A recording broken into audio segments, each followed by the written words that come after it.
हाग्रामा महिलारि बिथांनि जे बाथ्रा होननाय बे गोदान बाथ्रा नङा। बे सामलायजेनदोंमोन अब्ला बिथाङा बै समनिफ्रायनो हाग्रामा महिलारि बिथाङा बुंदोंमोन बे सरकारा 6 मासल' थांगोन, बे सरकारा बोसोरसेल' थांगोन। आरो माबा मोनसे इलेक्सन जाखांबा होनो गाबोन बे इलेक्सन बायखांनानै आरो आं फैबावनोसै आरो बिदिनो होनैनो दिनै 5 बोसोरा जोबलायलांबाय। नाथाय बिथांनि जे बाथ्राफोर बे मोनसेबो रज'बोआखै। थारैनो नंगौ, स्पेसियेलि आङो बे टुक्राझार ओनसोलाव इनचार्ज हिसाबै बेवहाय दाखालिनिफ्राय लानानै गिदिंगासिनो दङ आरो दिनै नैबे आरोबाव टुक्राझारनि अनगायैबो बे कानिपुर ओनसोलाव आं फैबाय।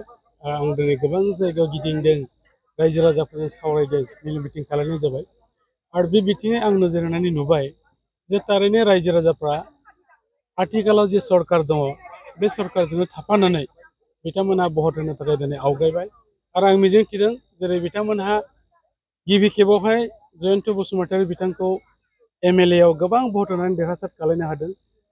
बेनि जे डिफारेन्स बे जादोंमोन 31,000निबो बारा भटआव बिथाङा देरहालांदों आरो नेक्स्टआवहाय लकसभानि MP हिसाबै सायख'जानायावबाबो बिथाङा गोबां डिफारेन्स भट लानानै बिथाङा देरहानो हादों।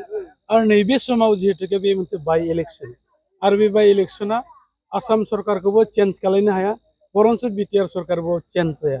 बेनिखायनो रायजोफोराव मोनसेल' बिथांमोनहा गोसो गोथारै लोब लोब फैसिननाया जाहैबाय थाखानाय सरकार, थाखानाय बिजाथिनो बिथांमोना दिनै भट होनो नागिरदों आरो बयबो मिन्थिजोब्बाय जे बेयाव जोंनि UPPL दोलोनि मानगोनां बिजाथि निर्मल कुमार ब्रह्म बिथांनोनो 13 थारिखआवहाय ट्रेक्टरनि सुबियाव एबा ट्रेक्टरनि सावगारियाव भट होनानै गोबां बिबाङाव देरहासार खालामनो थाखाय दिनै जानजि खाफ्रादों। आरो बेजों लोगोसे आं मोनसे मोजां सिम्पटम नुदों जे बे ओनसोलाव गुबुन गुबुन दोलोआव जाय बिथांमोना खामानि मावदोंमोन बिथांमोना आथिखालनि प्रमद बर' बिथांनि दैदेननाय जे BTR सरकार एबा UPPL दोलोनि जे सरकार, बे सरकारा जिहेतुके सान्थिखौ गाव गायसननो हाबाय, लोगोसे दा गोबां जौगानाय हाबाफारिबो मावगासिनो दङ आरो जोंनि गेजेराव बेले बेजे जानाय गुबुन गुबुन जातिजों बर' अना बर' मोनसे समाव जे सृष्टि जादोंमोन बेखौ गैया खालामनानै दिनै खौसेथिनि जे खाम्फाखौबो गायसननो हाबाय। बे गासैखौबो बिथिङै नोजोर बोनानै दिनै जोंजोंनो एबा UPPLजों थाफानानै दिनै भट होनो थाखाय रायजो राजाफ्रा थियारि जाबाय। आं सानदों जोङो एबारनि बे बाइ इलेक्सनाव बे सिडली बियाबाव जोङो 1 लाखनिबो बारा भट मोननानै जों देरहासार जानो हागोन। नाथाय हाग्रामा महिलारि बिथाङा फंसे बाथ्रा बुंदों, माने एबाराव चिफ मिनिस्टार मन्त्रि मोनला MLA फैबाबो बाइ इलेक्सनाव माने BPFखौ फेजेननो हानाय नङा होननानै। हाग्रामा महिलारि बिथांनि जे बाथ्रा होननाय बे गोदान बाथ्रा नङा। नोंथांमोना हयथ' गावबागाव जुदि बै समाव बाइट लानाय दंबा बेफोरखौ नायबा नुगोन जेब्लासिमाव BTR ओनसोलाव जोंनि UPPL दोलोनि बा प्रमद बर' दैदेननाय जे बे BTR सरकारावहाय फार्स्ट जोंनि प्रमद बर' बिथाङा जेब्ला चेयाराव जिरायजेनदोंमोन, जेब्ला बियो सामलायजेनदोंमोन अब्ला बिथाङा बै समनिफ्रायनो हाग्रामा महिलारि बिथाङा बुंदोंमोन बे सरकारा 6 मासल' थांगोन, बे सरकारा बोसोरसेल' थांगोन आरो माबा मोनसे इलेक्सन जाखांबा होनो गाबोन बे इलेक्सन बायखांनानै आरो आं फैबावनोसै आरो बिदिनो होनैनो दिनै 5 बोसोरा जोबलायलांबाय। नाथाय बिथांनि जे बाथ्राफोर बे मोनसेबो रज'बोआखै। दा बिथाङा खालिबोल' बिनि थाखाय बे बाथ्राखौ निस्सय होनदों। फैयै फैयै गासिबो बिथांनि दैदेनगिरि सापर्टार बिथांमोनहा BPF दोलोखौ नागारनानै UPPL हान्जायाव फैबाय, गुबुन हान्जायाव थांबाय। दा हारसिङै बादि मोननायखाय जिखिनि माखासे दं, जखायसे दं, बेखौनो हमथानानै लाखिनो थाखाय बिथाङा बे बाथ्राखौ होनो। खिन्थु बिथाङा मालाबाबो गाव बुंनाय बादि बेवहाय साक्सेस जानो हानाय नङा।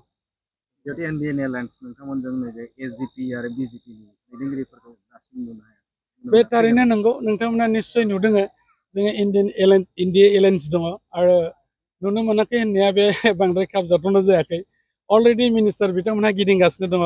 बेवहाय नन्दिता गार्लसा मिनिस्टार बिथाङाबो केबिनेट मिनिस्टार आरो लोगोसे अशोक सिंघल बिथाङाबो गिदिंगासिनो दङ आरो बिथांमोनजों लोगोसे जाय बिथांमोनहा सेन्ट्रेलनि बिबानगिरिफोर, डिस्ट्रिक्टनि बिबानगिरिफोर अलरेडि बिथांमोना गिदिंदों।